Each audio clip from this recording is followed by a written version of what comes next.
What is going on? Welcome to another edition of On Tap. Sure, here, there we go. On Tap. On Tap.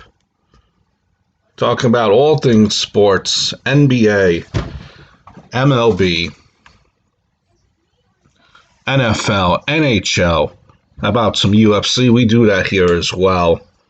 And welcome to another edition. It is March the 2nd, 2021. Couple of things to get into here.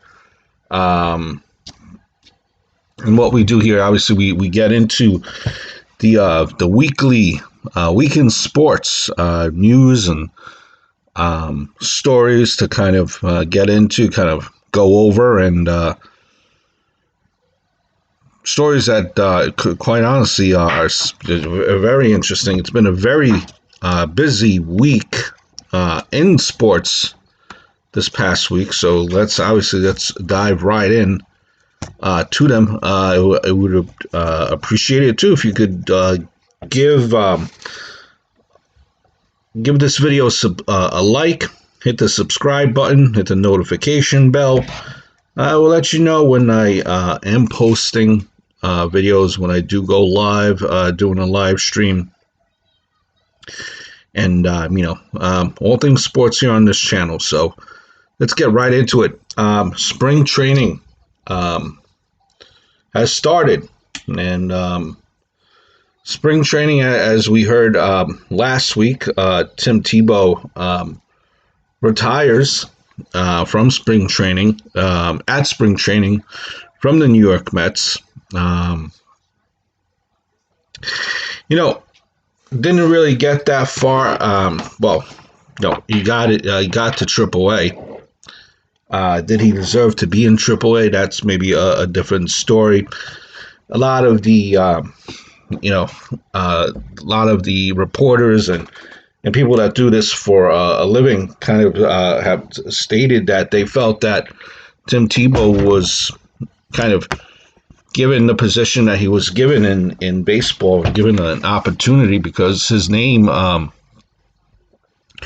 sells jerseys, and he's an attraction, and people are amazed by him for whatever reason it may be. He is a draw. He's one of those people that captivate an audience. So we had that beginning in spring training for the Mets. Made some news nationally as well. But to me, spring training kind of, and for me, baseball is the most popular sport. Spring training kind of signifies that winter is coming to a close, and warmer weather. Spring is right around the corner. Really love the springtime weather as opposed to summertime. Spring, nice. Give me a nice 70, 75 day over the hot and the humidity of the summer any day of the week. It gets all humid and hot, and wants to kind of deal with that. But as we're diving deep into, as we go further deep into spring training, and these games really don't matter per se in the bigger picture of things. Win-loss records, they don't matter. You kind of you're looking for your pitchers and your pitchers and your catchers to kind of get their work in, your position players to get your work in. And usually, in spring training, the rosters are pretty much set, except your occasional, a race for, filling that last spot on the roster, that last position. So usually that's, the narrative, what you see. Like, for example, with the Yankees, a big storyline here this year will Jay Bruce make the team? Jay Bruce is fighting for a roster spot in the outfield, and it's kind of crowded. So you have these type of scenarios. Usually, a bunch of players just fighting at most for one roster spot, or maybe two. So those are kind of storylines that you see. But also, what I look forward to in spring training is the fact that you kind of get your eyes open to some hot prospects that could be breaking out for the upcoming season. For a breakout, maybe someone to pick up for your a sleeper to pick up for your fantasy team. And by the way, I love playing fantasy baseball. That's probably between now. I tried playing fantasy basketball, and truth be told, I have 3 fantasy basketball teams, and it's so hard. I don't know why it's so hard to keep track of it, and with the daily rotations and all of that, and feel sorry for the people in that league with me. But I haven't checked that roster in I want to say 2 weeks already. So those teams have pretty much been abandoned on my end, and that's horrible because I never want to be that guy that doesn't check his team often. But if for whatever reason, basketball is so hard to play fantasy. My wheelhouse is baseball and football. Football, I won the fantasy championship once already. Baseball, I've won it twice, maybe even 3 times, and usually play about on average 3 teams. 3 teams in these leagues each, and I digress. But as the point is, you try to look for sleepers and keepers in all of these leagues, and I think coming up for the season here, I think some players that you got to look for as far as baseball. It's Ian Anderson, prospect, the guy that's looking just to completely break out. Right-hander. Guy's a right-hander from the Braves. 6'3", right-hander, lethal 3-pitch mix. He has a fastball, curve, changeup. Always stood out.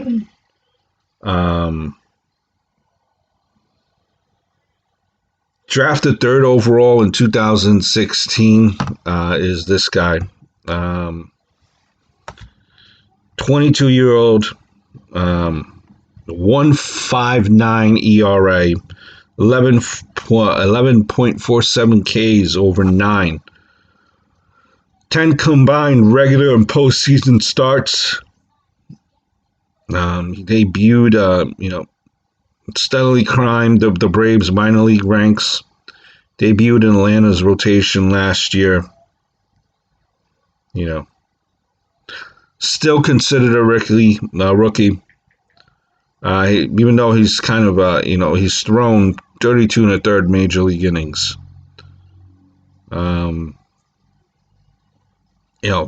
Fiery stuff. Fiery stuff. Lethal stuff. Look out for that guy. Dylan Carson, the outfielder for the St. Louis Cardinals.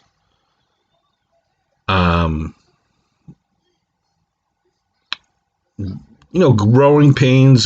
He had growing pains in the lower levels of the minor leagues, and then kind of the light bulb went out for Dylan.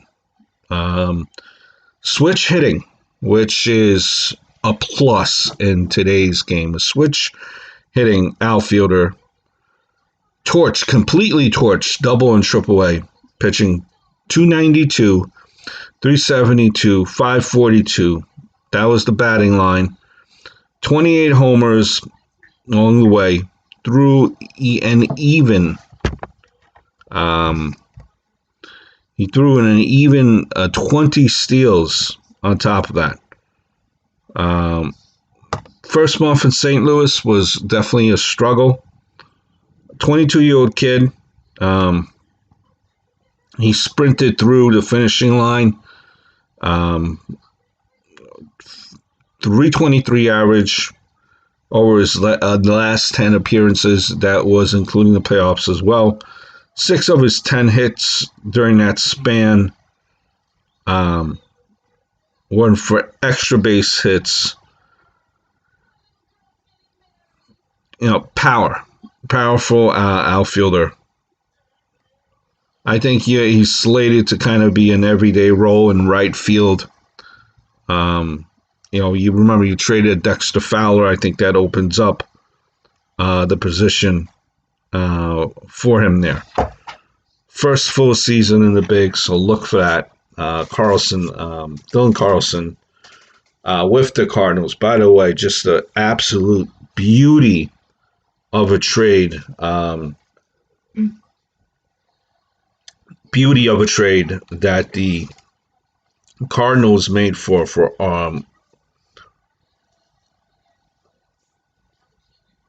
the third baseman from the Rockies. That was a steal of a deal. Steal of a deal.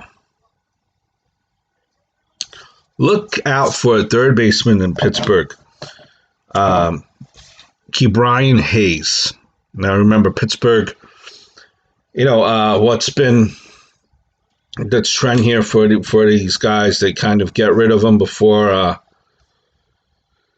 they're able to produce talent. Unfortunately, they're just not able to keep the talent. But when you look at a guy like Hayes, now Hayes didn't, kind of tiptoe into the majors like some of these players might have. He headed straight for a rooftop with a megaphone saying, "Here I am, I'm Hayes." September, absolutely beast mode in September. 376, 442, 682, 5 home runs, 85 at-bats. That's phenomenal stats. 24-year-old guy. 32nd overall pick in 2015. Son of former Yankee, former Pirate as well there, I believe, in Charlie Hayes. Third baseman, caught fire down the stretch last year with Pittsburgh, who, unfortunately for your Pittsburgh fans, has really had not much going on in September the last couple of years. 516 down the stretch. He hit 516 down the stretch. Included a 5-for-5 masterpiece over his final 8 contests that he played in. They're going to be a tough watch this season in the Pirates. I don't know if they will even win more than, honestly, 65 games this year. But I can tell you one thing, though. The kid Hayes, he's definitely going to be worth the watch. And the last one, I'll leave you with a prospect that you can't miss. I think that you got to keep your eyes out is the Braves. And the Braves, no matter, what, the Braves have a strong team. I wouldn't be surprised if they're on top of that division again. But Christian Pache, outfielder, Atlanta Braves, this guy, he's a phenom. Dominican outfielder, wasn't really productive in,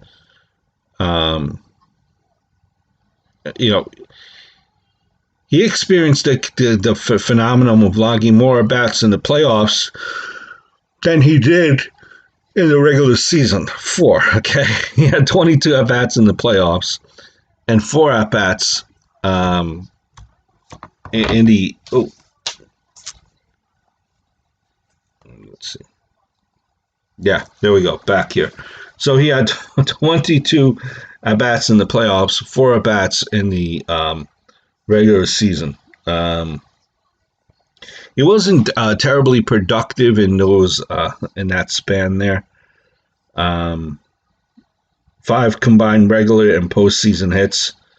Though he really did play a mean, and I say mean, a outstanding center field and looks like a future Gold Glover. He has exceedingly rare 80 fielding grade from scouts. That's further proof of his defensive prowess. And did he wow anyone on the farm with his bat? 283, 331, 401, stat line there. He could, though he really didn't do that, he could fly in the base paths. 58 minor league steals. Heavens forbid baseball has a player that actually steals bases. But if you're looking for that guy, Pachi has that potential. Now listen, Marcell Ozuna was one of the free agents there that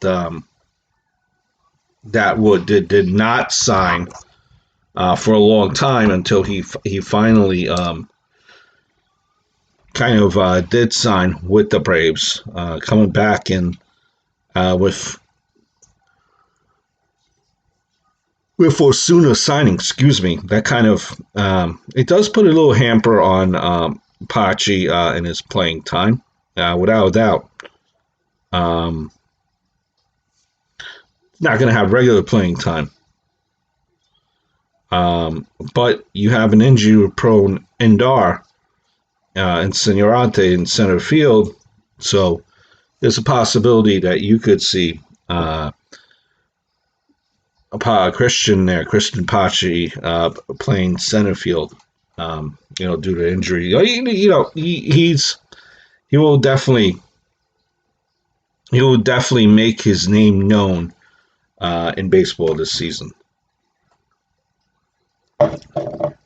So those are just some of the guys that I would look for, Major League Baseball.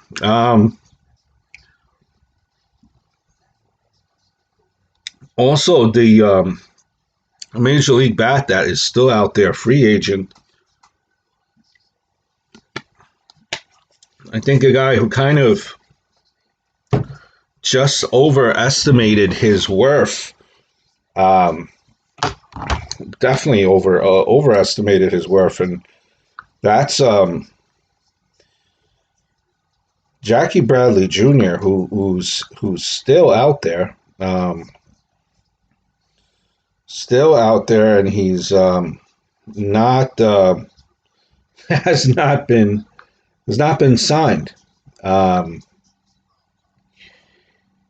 There was talk about the Mets signing him, but Uncle Stevie does not have all the money in the world, even for a Jackie Bradley Jr., who I think kind of overestimated his worth here, and he is without a team right now. There was numerous discussion as far as where he would go. There's talk right now about him playing with the Brewers, but that is not final. Nothing has been, nothing has went from pen to paper. So it's possible that you could see Jackie Bradley. I think, at first I was kind of thinking here that he would kind of sign a 1-year deal and get a decent dollar amount in his 1-year deal here, and then kind of jump out and go back into free agency and see what's out there for himself and see what he could muster, what he could do. But even that does not look like that's going to happen in that that scenario. Doesn't look like it's going to play out. but it looks like it will play out. It probably looks like he will be still on the sideline, be in game shape ready, I would imagine. Keep himself fresh, and then maybe kind of look to sign on with a team during the year after they lose one of their outfielders, which that usually always happens where a team does need an outfielder. Injuries do happen, but I think honestly a case of where a player overestimated themselves, their value, their worth, and he was looking to get George Springer type money. The only problem is he's not George Springer. So that's Jackie Bradley Jr. still out there. Another name that I see out there, and he was apparently played or exhibited himself for as many as 11 teams. 11 teams for a guy that really has not played all that much at all, and that's Yoenis Cespedes. So the teams that were apparently seeing Cespedes play, or in his workout rather, were White Sox, Yankees, Brewers, Blue Jays, Tigers, Padres, Rays, Reds, Marlins, Cubs, Braves. It's interesting that the majority of the teams that kind of scouted Cespedes are in the National League, which really, to me, really doesn't appear likely to feature a designated hitter position in 2021, which I think ideally would make the most sense for a guy like Cespedes, continuing his injury issues and continuing on that train of thought. Let's plug in the power here before we lose connection here. Hope you guys are enjoying as we do a technical thing here. And beg with you, not begging, I'm asking you to hit the notification bell, hit the subscribe button. We have fun here all the time. There we go. Yeah, so it's interesting with me with Cespedes kind of there. A DH really seems the most logical spot for Cespedes. I think if he wants to continue his career, as he hasn't played the field since 2018. He's 35 years old at this point. And he's coming off of 4 straight abbreviated seasons. They were all abbreviated because of health issues. 2-time All-Star, most recently with the Mets. He played, if my calculation is not wrong, he played in just 127 out of a possible 546 regular season contests from 2017 to 2020. So 127 games in 3 years. So Cespedes opted, being that I am from the New York area here. Cespedes opted out of last season because of COVID-19, but heel and ankle problems, but dodged him before, and it helped make the 4-year, $110 million guarantee he received from the Mets in 2016. That made it a disaster for the club. The two sides obviously have agreed to, in December of 2019, that they did an amended contract. It reduced Cespedes' base salary from $29.5 million to about $6 million. But New York didn't get any. Didn't get any bang for its buck, for lack of a better word. While Cespedes he has his question marks, I don't think he's going to land an expensive deal, which is one of the reasons why so many clubs are considering him. Now, don't get me wrong. When healthy, Cespedes has been a force at the plate, where he's batted .273. Let me give you the slash line. .273, .327, .497. He has a 124 WRC plus with 165 runs. 165 runs, 3490 triples. The track record could make him a worthwhile, low pickup for someone. Honestly, it's kind of a low risk, high reward. But listen,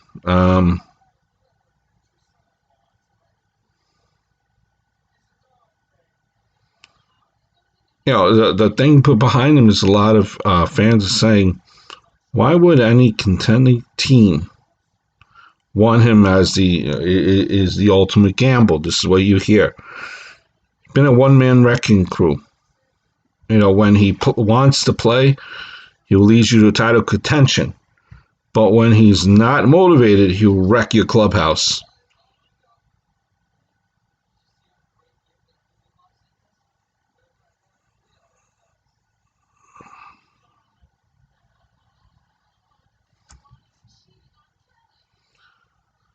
Very risky for an established clubhouse. Maybe a DH fit, for some team under those terms where one issue and when and he could get caught at minimum costs.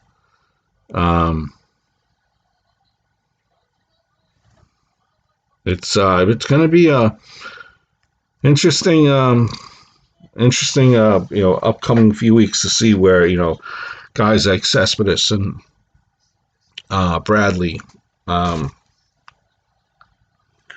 will add up. Now, Jake Odrizzi too. When you look at him, with Jake Odrizzi out there, 2021 season again, slated to begin just a month from now. And he's willing to apparently the rumor is he's willing to wait further into spring training for the right offer rather than drop his asking price right now. The word is Odrizzi has been seeking a 3-year deal that would pay him somewhere in the $13 to $15 million range, which annually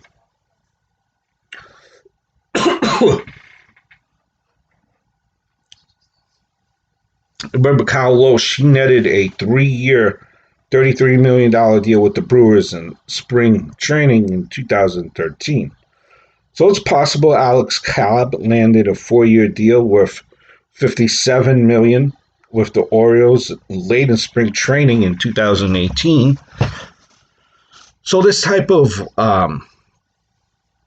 stalling, it has worked. Jake Arrieta also agreed to a 3-year deal midway through spring training back in 2018. Got himself a $75 million guarantee. 75. Oh, wow. Yeah, now listen, Odrizzi's quest multi-year deal, not unreasonable. It's not. You would have argued that he is probably the second on this year's free agency class. He was probably the second best behind Trevor Bauer. Second best pitcher, but has not been able to land himself a spot. Maybe his asking price is too high. Remember, we're coming into an off season in which COVID exists. It existed when baseball was being played, and as much money as these millionaire owners might have, they might be feeling it in the pockets because of no concessions and no fans at the stadium. So one might argue that there is a way to make that up, and that's exactly what is trying to be done right now. Wow, I mean, the baseball off season has always been. It's always been fun. It's always been. I just think that it's. I don't know. I'm just used to being more news. It kind of the off season, kind of really felt ho hum. Did feel ho hum. With that being said, we're going to take a small, quick break here. I'm going to pull in a video for you guys. Dustin Fowler, great young, talent back in the day with the Yankees, got hurt. Tried to make a comeback. Is now trying to make the comeback now with the Phillies. I'll share what I thought about the news of that signing, and then we'll get into some NBA here. Hold on one second, guys. And this video that you'll be listening to is on my channel. Hold on.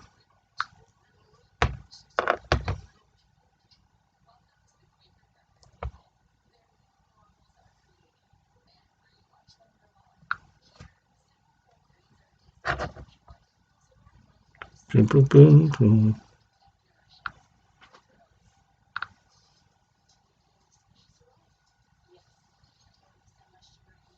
All right.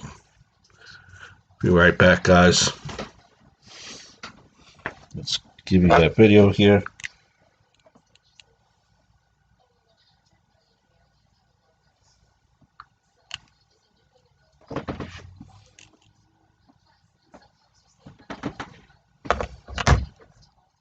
Still not to say it's not promising, but only like something when you hear, you're like, oh, I can't believe this to be true. Well, it actually is true. When you hear about the story about Dustin Fowler, once a Yankee prospect got up there with the Yankees, got his call, and in his first game was injured, tore up his knee. And that's the last time he ever played for the Yankees. Right? So, kind of goes on to the Athletics in that Sonny Gray deal. He was ranked the 88th best prospect in 2018. Rebounded from his injury that year, which was in 2017, where he tore up his knee. He batted .341, .364, .520, showing, again, that he is a good prospect. There's a reason why he was ranked up there high. He had 4 home runs, 13 stolen bases against 239 plate appearances. While Fowler also earned a good amount of playing time in Oakland that season, he did slump to a 244, 224, 256, 354 line with 6 home runs and half a dozen steals in 203 plate appearances. Hasn't appeared in the major leagues since. Fowler has a slash line of 277, 333, 477, 25 home runs and 12 stolen bags over 606 tries during the most recent AAA campaign in 2019. He traded for cast considerations. He was designated for assignment, by the A's on Monday. I remember this guy. He had a lot of potential. Felt so bad. I ever felt so bad watching the guy play. After seeing that he just made his when he got hurt, first game, he just made a game that you have so many ups and downs. You are happy you're in your first game and then you get injured, which turns out to be a nightmare.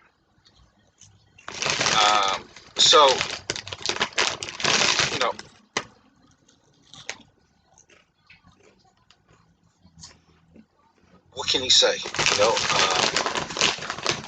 It's not a bad ad at all from the Pirates position. I mean, what do they have to lose other than some money, which I'm sure won't make the owner mad. But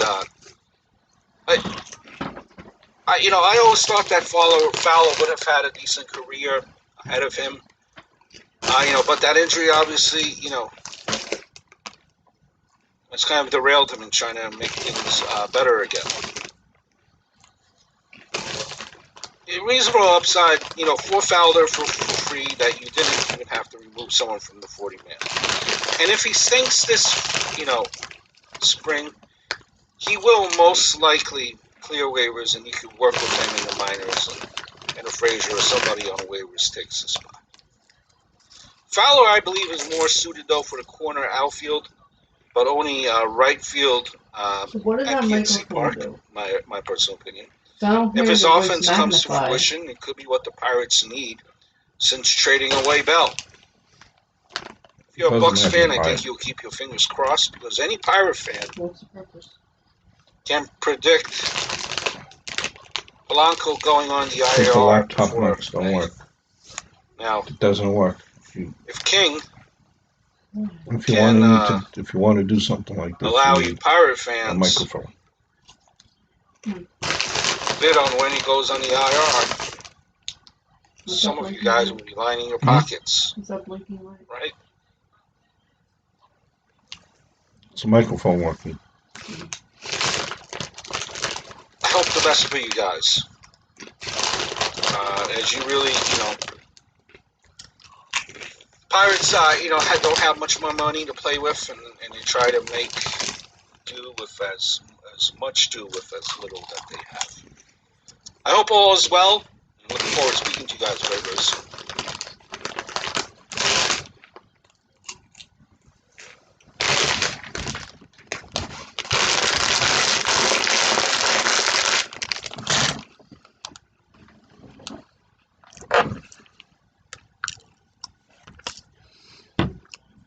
All right, so we're back.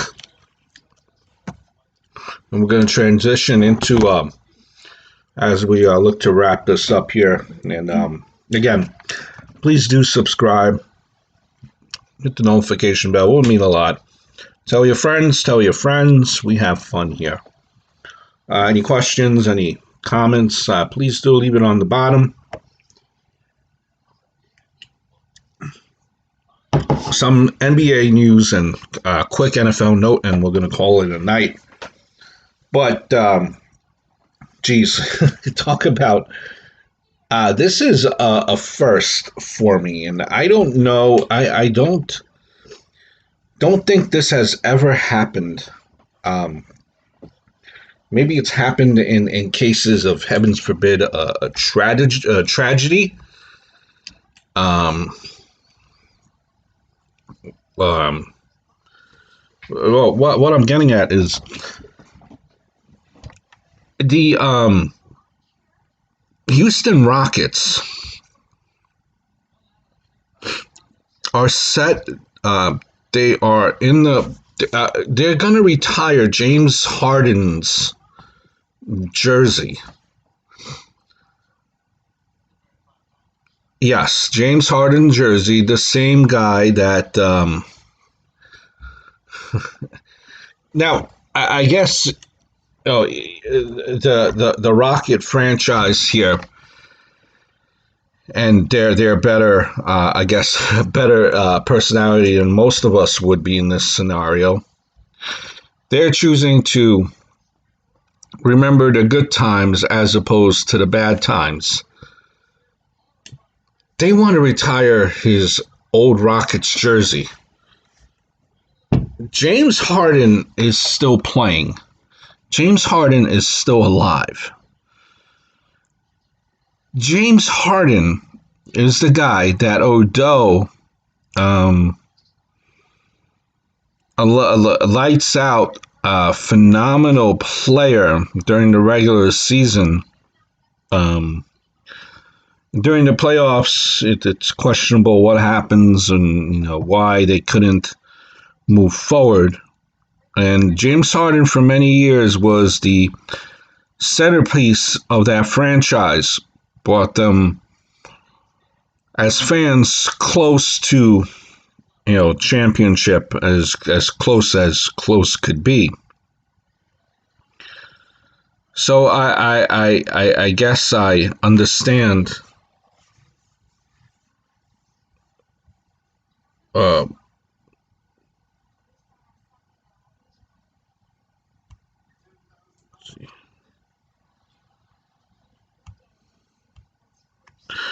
so I guess I understand as to why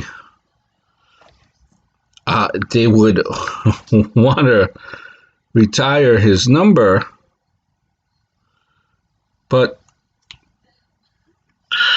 so I guess but the fact of the matter is, James Harden signed a big money contract for your team, and and this is coming from a Brooklyn Net fan. And what seems to be the new wave for athletes, they force their hand. They force your hand, force the franchise's hand in demanding trades. Harden got tired of playing for the Rockets. Wanted a trade to play with his buddies in Brooklyn, with Durant and Irving, and gave up on your team. Gave up, as in didn't play good on purpose. Wasn't in shape on purpose. For the sole purpose of being traded, for the sole purpose of making it known to your team, your franchise, that he wants nothing to do with you. He wanted nothing to do, and now, whether he meant it or not, that's the way it comes across. He wanted nothing to do with the franchise. He wanted out. And this is not your as the saying goes, this is not your grandfather's NBA, where back when I grew up, and I know it's a different type of game now, but back when I grew up, you had the Knicks of the middle to late 90s, the bad boy Pistons. You had the Lakers show. You had the the evil Boston Celtics. You had Bird, just playing with Bird and not playing with other superstars. Magic didn't play with other superstars. Now he had great players, but he didn't. Magic never thought to call up Larry Bird and say, "Hey, Larry, come play with me in L.A." Superstars didn't call other superstars to join them and win championships. They wanted to do it on their own. They wanted to be the main focal point. They wanted to do it all by themselves. So it's a different NBA now, and Harden seen that he couldn't do it by himself, and he wanted to go play with his buddies. And in the meantime, caused a lot of disruption in that locker room. I mean, look at the team now. What, they lost 7 in a row, 8 in a row? Maybe destroyed that morale of that locker room. And you want to retire his number? After what he did, you're going to retire his number? The fact of the matter is, you signed a contract. You signed a deal where you would, in essence, agreed to play to the best of your ability, night in and night out, for X amount of years for said team. And you gave up, you quit on purpose, played poorly on purpose, so you could be traded. How does that equate to? That's the last thing that you remember Harden by. And you want to retire his jersey in the same year you trade him as he's playing? He's not even retired. I could see if he's retired and years passed since that trade has happened. Forgive and forget, I guess. But even then, he did you guys no favor in Harden. And I'm sorry, that makes no sense as to why the Rockets want to retire a jersey of an active player that pretty much said, I don't want to be enough of this city and this team. I want out. Makes no sense to me whatsoever. It's a different NBA now, like I mentioned. But one thing that has been a steady force or a constant, as much as the NBA is changing and revolving, is the fact that the New York Knicks suck. They stink. No free agents wanted to come here. Knicks were a couple years ago, if you remember, they kind of cleared or had all that cap space. They wanted to bring LeBron James on board to the Knicks. That didn't happen.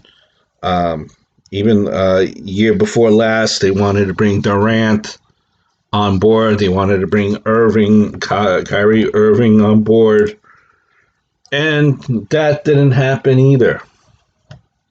No one wants to play for the New York Knicks. And is it, once upon a time, again, when I was growing up, I remember MSG had this mystique where, the grand stage of the mall where everyone wanted to play in New York. Where you would be the star, you're on center court, all eyes on you. And now you realize that with social media, Facebook, YouTube, Twitter, athletes could go into any city and they're marketed right, that they could definitely expand their brand. But, and the Knicks realized, we got to change something. We got to change our culture. And they've been trying to do that.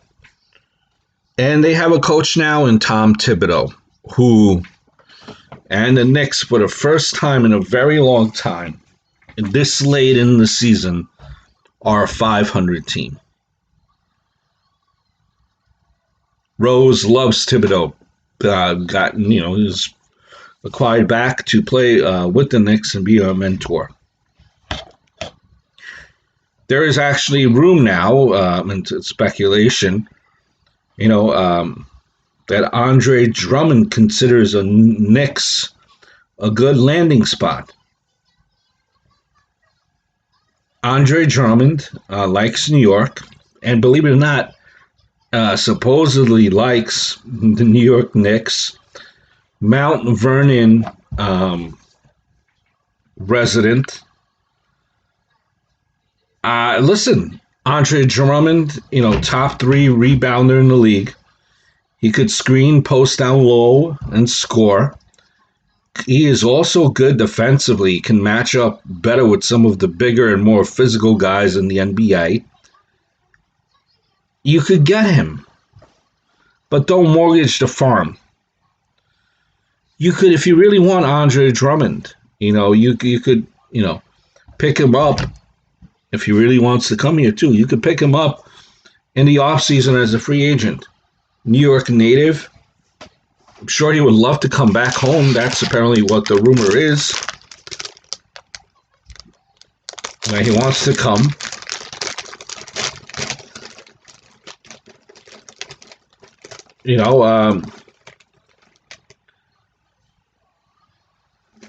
Or do you get him, or do you let Mitchell Robinson get healthy so that he could kind of continue to develop as their center?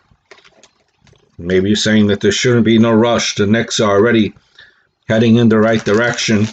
You got to stay patient with the process. I understand that. That could be a part of it.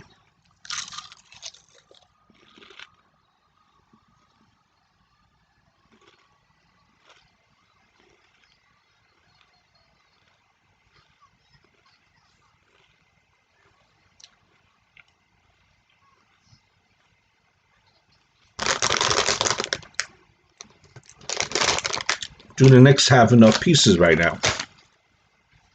That's the question.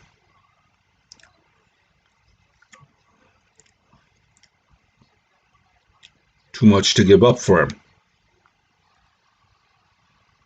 you might say.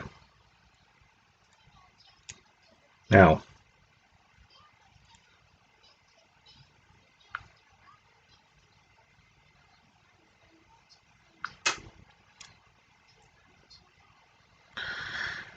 but it's a good sign. Whether they have good pieces or not. I mean, listen, heck, me, Peyton, Nicolina, Knox, for Drummond in a heartbeat. Boom, there you go. Rose, quickly, Barrett, Randall, Drummond. Nice starting 5, right?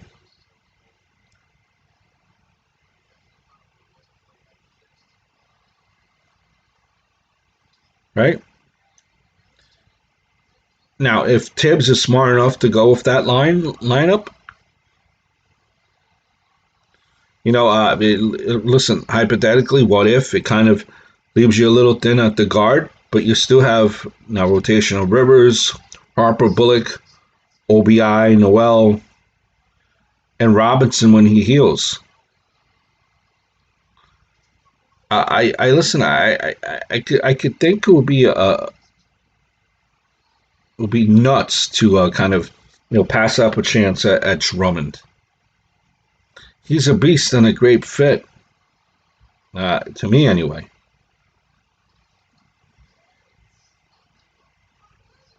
And you just gotta be careful. You don't want to bet the whole farm on one player.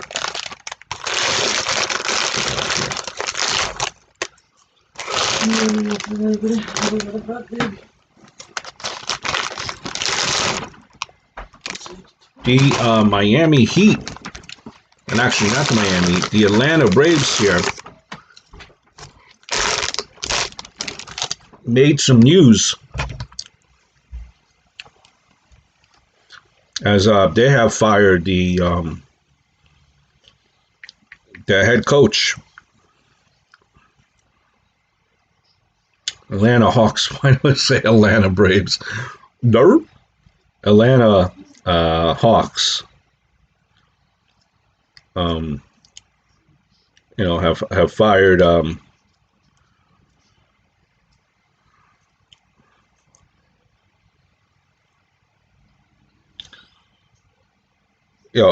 the Atlanta Hawks have fired Lloyd Pierce. I think, he's a good coach. When you look at the numerous amount of injuries, the suspension of John Collins and COVID, 2.5 seasons was not enough to see where this team could go. Now, I know we might not be the only team dealing with injuries.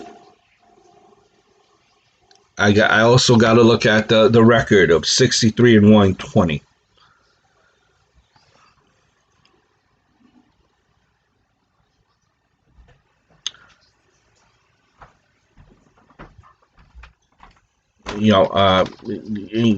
And remember, and especially in the COVID season, there, COVID hasn't had the same effect on every team, even though the protocols are the same. Injuries cannot be emphasized enough through his tenure. Injury after injury. But the Hawks are a mess of an organization. A lot of fourth quarter leads have been blown by the Hawks.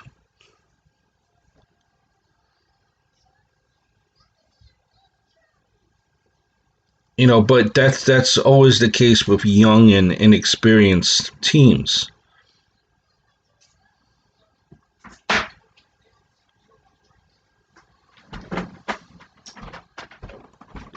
There was a lot more expected of the Hawks than where they are right now.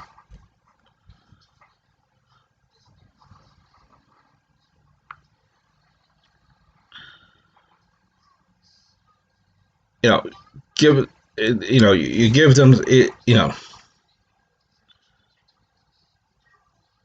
and I think part of the reason too, it's because that the Hawks ownership just doesn't know what they're doing. They thought this team was a playoff team, was a playoff lock, even though they haven't addressed their lack of defense. Nobody in the organization, I think, puts any pressure on Trae Young to make his teammates better. When they brought in Nate McMillan, it was obvious that Pierce was on the clock as well.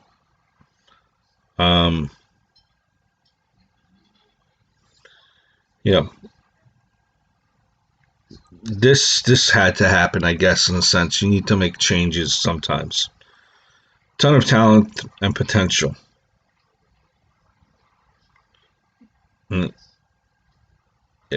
Just, Nate was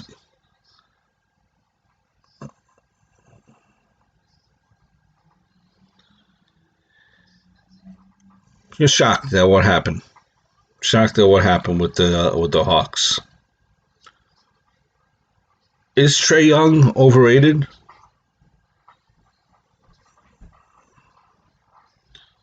But right now he's a low percentage volume shooter and horrible defender, in my opinion.